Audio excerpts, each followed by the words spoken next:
О деле Влада Бахова в свое время не говорил разве что ленивый. Но парадокс вот в чем. Прошло уже около 6 лет, а в деле все так же присутствуют очень серьезные пробелы. Влад Бахов был самым обыкновенным подростком. Увлекался спортом, администрировал сообщество ВКонтакте, встречался с ровесницей Ангелиной Школиной. С 4 лет мальчик жил с мамой и ее новым мужем Иваном Фадеевым, не переставая при этом поддерживать связь с папой. Ладил юноша и с единоутробным братом Кристианом. Почему Влада больше нет, причем тут его друзья и как на самом деле его искали? Сейчас расскажу.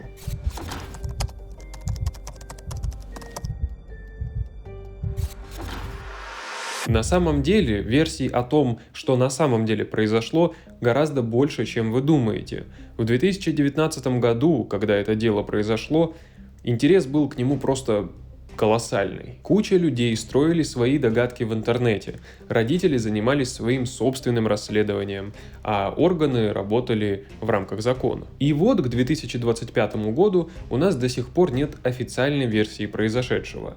Как это произошло, что именно произошло и почему так сложились обстоятельства. И причин этому великое множество, начиная от того, что Влад якобы употреблял вещества, заканчивая тем, что его же компания друзей его и травила, и выкладывала все это в интернет. Но из-за того, что большинство этих друзей были сыновьями госслужащих или депутатов, очень многие факты утаивают. И это лишь малая часть версий, которые бытуют в интернете. Ну а чему верить, а чему нет, непонятно до сих пор. О Владе отзывались как о справедливом, честном и отзывчивом парне. Мало кто мог поверить, что у него имелись враги. Подозрения появились лишь когда 6 апреля 2019 года юноша пропал после вечеринки в честь дня рождения друга в Демидовском лесу. 12 приятелей Бахова путались в показаниях, а удаленные из соцсетей видеоролики свидетельствовали о том, что у компании есть секреты. По слухам, подростки снимали, как издевались над сверстником. То, что осталось от Влада, нашли лишь в январе 2020-го, ну а точка в расследовании не поставлена до сих пор. Что это? Коммерция, замалчивание фактов или еще что-то? Весной 2019 года Бахов гостил у бабушки с дедушкой в Демидове, а 6 апреля отправился с друзьями на день рождения. Среди приятелей парня были дети бизнесменов и депутатов, и это впоследствии многие сочли причиной того, что на нестыковке в показаниях подростков полиция смотрела сквозь пальцы. Для понимания, город Демидов находится в Смоленской области, раньше носил название Поречье, но был переименован. На момент 2024 года население составило чуть больше 6 тысяч человек. Провинциальный город ничем особо не выделяется, но на мой взгляд через фотографии передаются его уют и сдержанность, а также архитектурный шарм некоторых зданий. На лесной пикник молодежь привезла алкоголь, а опубликованное в сети видео с мобильного одного из участников праздника запечатлело сцену, где нетрезвый Влад неудачно забирается на козырек беседки и падает, ударяясь рукой и лицом. Впоследствии эпизод трактовали по-разному. Многим пользователям показалось, что Бахова попросту заставили лезть на крышу против его воли. Праздник должен был продолжиться на городской дискотеке, но обернулся исчезновением Влада. По словам одного из участников пикника Максима Жумаева, Бахов пил больше всех, поэтому перестал себя контролировать. Друзья попытались привести юношу в чувство, затем он направился к туалету, но так и не вернулся к остальным. Ко мне подошел его лучший друг Валера и сказал, что Влада нет 15 минут. Нужно было что-то делать. Мы побежали искать, пояснял Кирилл Бахрамов в программе Андрей Малахов «Прямой эфир» канала «Россия-1». Началось расследование, в ходе которого вскрывались все новые странные детали того вечера. Телефон Влада почему-то остался у Максима. Мобильные других подростков долго были выключены. Наверное, никому секрет не открою, если скажу, что это классическая пьянка. Нет, я не говорю о травле и драках, это отдельная история. Но то, что кто-то перепил, кому-то плохо, кто-то пытается забраться на беседку, это история классическая. Правда, вот люди на тот свет при этом не уходят. Появилась информация о том, что молодежь травила Бахова и снимала его унижение на камеру, но затем ролики спешно удалили из соцсетей. Многие демидовцы говорят, что смотрели видео, где ребята издеваются над Владом и даже якобы нужду на него справляют. Обсуждают это видео в кругу знакомых, но никто не хочет заявить о нем следователям. Почему? Боятся кого-то? Удивлялась мать жертвы. Папа одной из участниц праздника, Даши Дербановой, был замначальником полиции, но не объявил в розыск немедленно, хотя первым приехал забирать подростков с вечеринки. По слухам, в лесу словно провели уборку, вероятно уничтожая улики. Кроме того, слова молодых о тщательных поисках друга опровергал тот факт, что трава на поляне была притоптана лишь в радиусе 100 метров от места пикника. Водолазы, поисковые отряды, полиция, МЧС – все подключились к активным поискам пропавшего Влада Бахова. А благодаря широкому резонансу в СМИ делом занялся центральный аппарат Следственного комитета. Основные версии гласили, что юноша утонул в болоте или замерз в лесу. Но многие видели в деле криминальный след. Так, останки Влада обнаружили в январе 2020-го, и по указанию одного свидетеля их подбросили. Раннее место находки проверяли поисковики, и ничего там не было. Тень на 12 приятелей Бахова роняли переписки в соцсетях. Стас Советов писал Кириллу Столярову фразу «Зачем мы его убили?», после чего последний попытался перевести все в шутку. В октябре 2021 года наш адвокат Надежда Михайловна Бородкина подала ходатайство на проведение полиграфа по установленным перепискам, но ни отказа, ни удовлетворения по настоящий день со стороны Следственного комитета не поступало, в то время как все ходатайства, а их было более 100, были удовлетворены, возмущалась мама Влада Бахова Анастасия. Хочу заметить, что в то время, как все участники открыто говорили о том, что Влад просто отошел в туалет, не мог толком стоять на ногах от количества выпитого алкоголя. Именно от Коношенкова в переписках идет информация, что Влад убегал с поляны, поясняет Анастасия. Сергей Коношенков писал пользователю Алине Давыдовой: «Я его не убивал, он убежал сам». Утром 7 апреля при общении с пользователем Алиной Давыдовой, которая считает, что Бахов живой, Коношенков отмечал: «Так себе смерть в холодном лесу, в кромешной темноте. А те, кто просто так взял и оставил его, им за это воздастся. Да и теперь чувствую свою вину, что человек умер». Переписка от 8 апреля между Коношенковым и Давыдовой. «Боишься, что меня посадят на 8 лет? Я несовершеннолетний, я не пил, я его не убивал. Он убежал сам, и дело не возбудят, пока его не найдут мертвым. Единственное, что может быть, если дадут ложные показания, где скажут, что я виноват, был пьяный и дрался с ним. Но про меня не говорят ничего, ведь я не пил и могу доказать обратное. Поэтому ко мне не лезет полиция пока что. Все думают, что мы его убили. Я хотел пошутить, когда выходил из кабинета, типа тело ищите в речке. Но статью 105 не хочу получить из-за шутки. Правда может не понравиться всем остальным. В итоге вину скинут на меня, что я якобы убил Влада. Я уверен, что они в конце концов скинут вину на кого-то». 12 апреля Коношенков интересовался у пользователя Алексея Короткова. Но как обмануть полиграф? Все ребята дружно переходят в Телеграм для общения. «Давай ты дальше в телеге. Тебя не скрутят менты, поэтому не ссы. Просто не давай свои данные». По моему личному мнению, достаточно даже этого фрагмента, чтобы сделать банальнейший вывод. Его друзья в любом случае как-то причастны к его исчезновению. Если мы будем мыслить от простой логики «ничего не сделал, так и сиди спокойно», то тут все с точностью да наоборот. Человек как будто бы сам себя пытается убедить в том, что он ни в чем не виноват. Возможно, в тот момент произошла какая-то физическая или словесная перепалка между ребятами, но никто об этом говорить не хочет. Я думаю, что это криминал. Все до одного дети говорят, он не мог уйти сам, потому что был сильно пьян, но при этом они поехали его искать на дискотеку, до которой топать несколько километров, подозревая, что там произошло что-то неумышленное, рассуждала мама Влада. Складывалось впечатление, что если приятели Влада Бахова и не совершили уголовное преступление, то попытались скрыть факт издевательств над товарищем в день его исчезновения, ведь травля могла толкнуть подростка на побег и привести к несчастному случаю. Если это предположение верно, бумеранг прилетел быстро и жестко. Компания Влада подверглась буллингу и угрозам в соцсетях. Если же они не виноваты, то они ни за что оказались под прессингом, параллельно переживая тяжесть потери друга.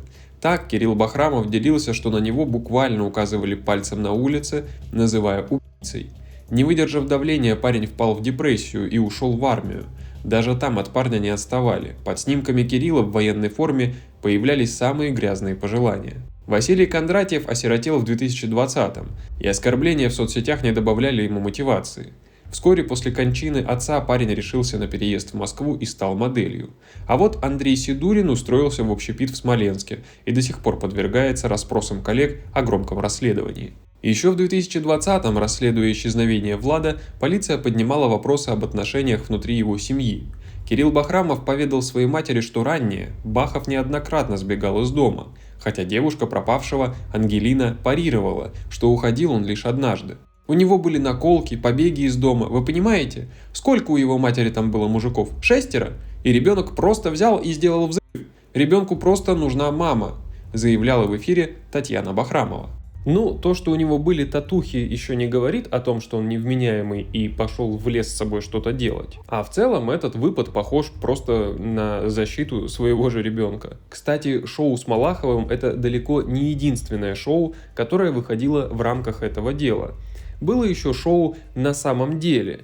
И вот там прозвучал очень интересный вопрос. Вопрос задавали тому самому Максиму, у которого оказался телефон Бахова по какой-то причине. А звучал он так. Можно ли утверждать, что между участниками вечеринки был какой-то сговор?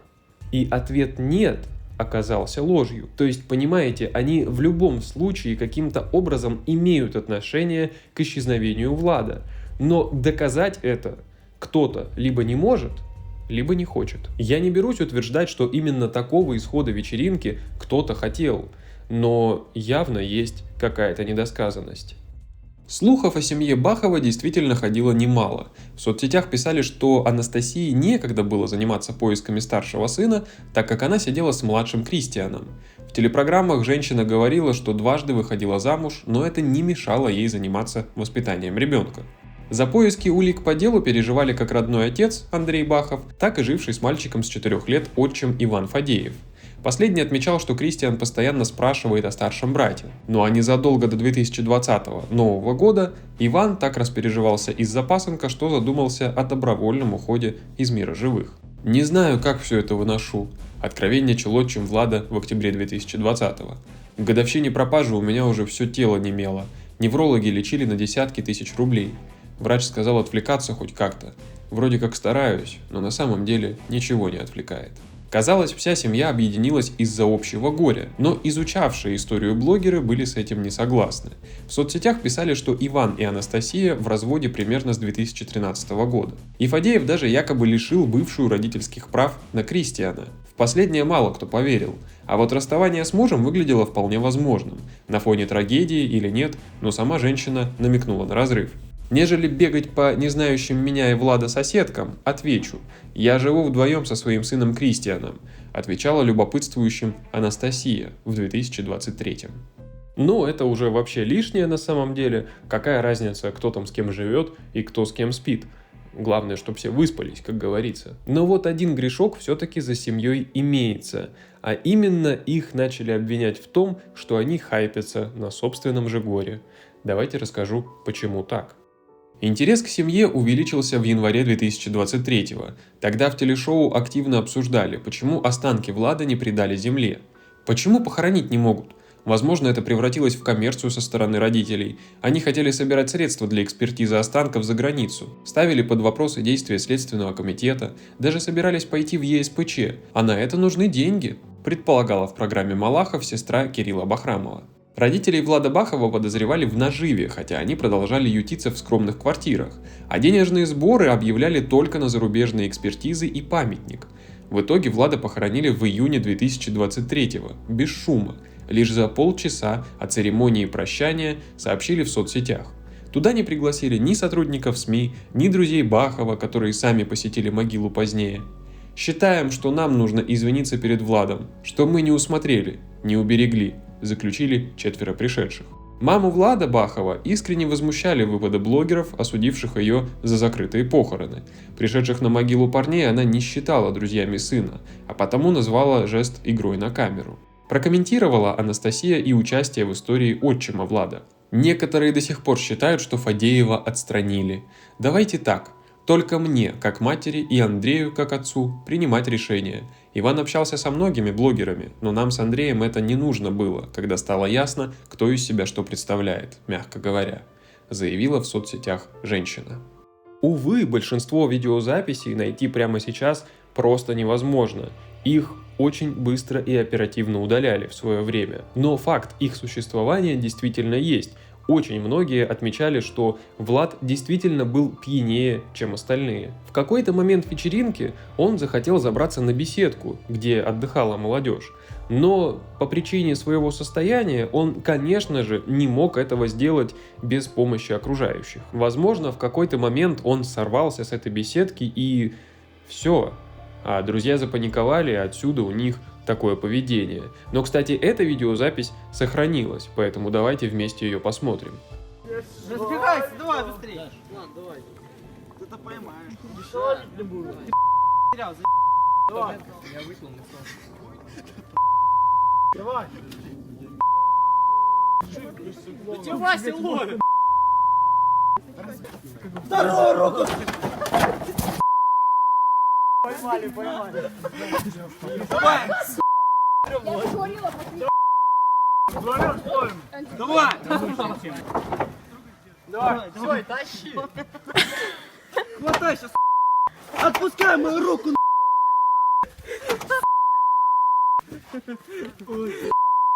Я не могу.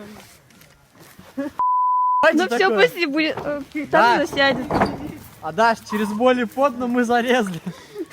Примечательным еще является и сам факт поисков Бахова. Поисковый отряд «Сальвар» прочесывал лес в Демидове вдоль и поперек почти год.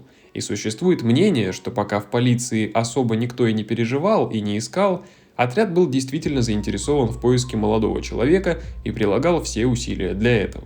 На месте работали и собаки, которым никак не удавалось взять след молодого человека. Из-за того, что рядом протекала река и местность была болотистая, на место сразу же вызвали профессиональных водолазов, которые позже появились на шоу у Малахова и рассказали много интересного. Водолазам не выделили необходимого оборудования для работы, а по прибытии на место вообще сказали особо не искать никого, просто посидеть на берегу. Мужчины рассказали, что работать крайне сложно в таких условиях. На всех 4 водолазов была всего одна ласта. Водолазы предоставили и аудиозапись их разговора с начальством относительно этого дела и в целом своей работы. В то, что случилось дальше, даже не верится сначала. На жизнь Романа Краснощекова, одного из водолазов, покушались. На входе в его частный дом была установлена растяжка, на которой пострадала его собака. Любимую собаку пришлось усыпить, но на этом злоключения для Романа не закончились. Приехавшая на место полиция задержала мужчину, и после 3 дней допросов он признал свою вину в хранении гранаты. Мужчине тогда грозил реальный срок. Последнее шоу Малахова, прямой эфир, вообще сняли с эфира. Программу показали только на Дальнем Востоке. Кому-то явно не понравилось такое повышенное внимание общественности и власти к делу о пропаже молодого человека, да и в целом к работе следствия в Смоленской области. Согласитесь, что столько совпадений в одном уголовном деле – это как минимум наводит на определенные вопросы. Я понимаю, что в любом расследовании уголовного дела опираться на какие-то слухи, домыслы и сплетни – это не очень корректно.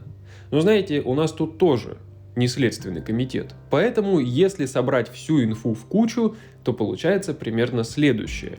Бахов отдыхал со своей компанией не до друзей, не до товарищей, некоторые из которых, можно действительно сделать такой вывод, что питали к нему негатив, может быть, даже ненавидели. Дальше происходит что-то умышленное или неумышленное, либо же несчастный случай. Потом мы узнаем, что друзья Влада не совсем уж и простые. Кто-то сын госслужащего, кто-то сын депутата. Кто-то что-то с кем-то где-то. Водолазы идут на шоу и рассказывают, как действительно все было, а потом происходит в прямом смысле покушение. В общем, таких совпадений на все 8 миллиардов человек либо не было, либо было только пару раз. И правда, которая скрывается до сих пор, вряд ли уже всплывет на поверхность. Еще очень интересный момент есть с поиском. Дело в том, что останки находятся именно в тот день, когда у родителей Влада запланирована встреча с Бастрыкиным. Понятно, что многие диванные аналитики решили, что все подстроено, но тут тоже есть о чем сказать. Благодаря этим же аналитикам поисковики отряда «Сальвар» тогда были главные герои социальных сетей. Многие знатоки, обсуждая подробности дела Влада Бахова, обвиняют «Сальвар» в утаивании фактов, в сговоре с полицией, которая якобы 10 месяцев утаивала ото всех правду. Интернетная болтовня докатилась даже до угроз поисковому отряду. Руководитель отряда Юрий Васильевич многое в жизни видел.